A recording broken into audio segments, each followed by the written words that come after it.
The Islamic Republic of Iran is the principal source of instability and terror throughout the Middle East. It has one of the world's worst human rights records and must never be allowed to obtain or develop nuclear weapons. Canada and our international partners have called consistently upon the Iranian regime to end its nuclear program, including at the G7 summit in Kananaskis and with the United Nations reimposition of sanctions this past September. We've sanctioned over 250 Iranian entities. We've listed the Islamic Revolutionary Guard Corps as a terrorist entity. And despite numerous diplomatic efforts, Iran has neither fully dismantled its nuclear program, halted all enrichment activities, nor ended its support for regional terrorist proxy groups. Canada stands with the Iranian people in their long and courageous struggle against this oppressive regime, and we reaffirm Israel's right to defend itself. Canada supports the United States acting to prevent Iran from obtaining a nuclear weapon and to prevent its regime from further threatening international peace and security. And the Canadian government urges the protection of all civilians in this conflict going forward. Carney, it's wonderful to be able to speak with you again. It is a serious escalation. It comes at the end of, candidly, years, one could portray it as decades, of diplomatic efforts to resolve the situation, to end the nuclear enrichment, to end the state-sponsored terrorism of Iran. Those efforts have made episodic progress, but not comprehensive progress. Those efforts intensified in recent weeks without resolution. It's led us to this. It is a serious conflict. In a serious conflict, you have to make choices. We have a consistent position. Prevention of Iran obtaining nuclear weapons, prevention of the state-sponsored terrorism that has plagued the Middle East in multiple forms, and support for the Iranian people. We have not been party to the military buildup to this or the military planning of this, so it is not envisioned that we would be part of it moving forward. But certainly we have both the Minister of Finance, myself with the President, the Minister of Finance with their counterpart, Minister of Foreign Affairs, I should say, and myself with the President. We've had a series of discussions over recent weeks about the possibility of this happening if the diplomatic efforts were not successful. It's been very clear the threat of what has now been realized in terms of military action. It should have been clear to an Iranian regime which has refused to dismantle fully its nuclear program. And continues to pose a serious threat to the region.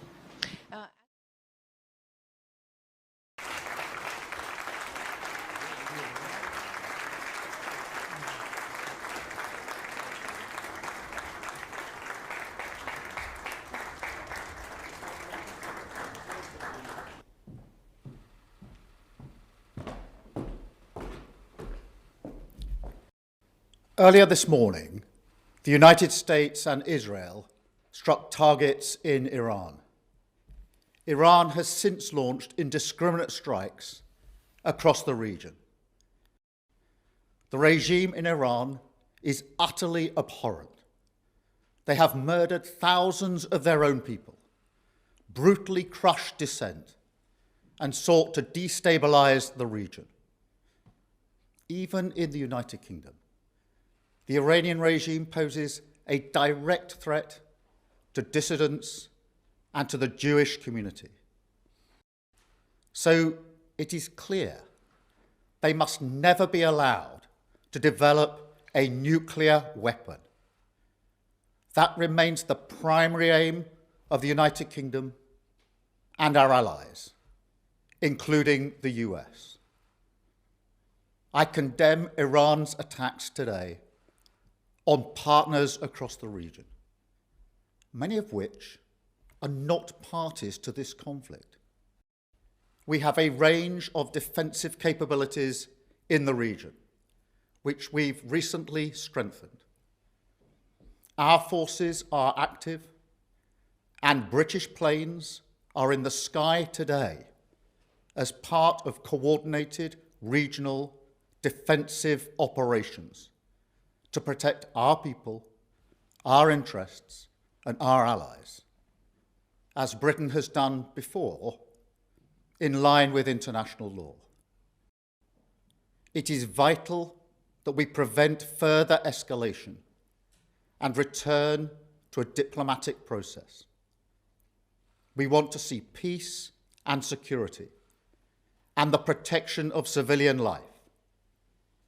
Iran can end this now. They should refrain from further strikes, give up their weapons programs, and cease the appalling violence and repression against the Iranian people, who deserve the right to determine their own future, in line with our long-standing position.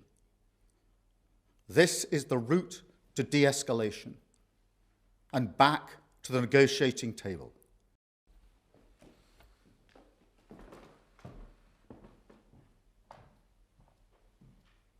Merci beaucoup d'être là pour ce Conseil de défense. Je puisse passer en revue à la fois l'analyse de la situation, évidemment, et les actions utiles à prendre, en plus de ce qui a déjà été fait. Les États-Unis d'Amérique et Israël ont décidé donc de frapper l'Iran ces dernières heures. La France n'a été ni prévenue ni impliquée, tout comme d'ailleurs l'ensemble des pays de la région et nos alliés.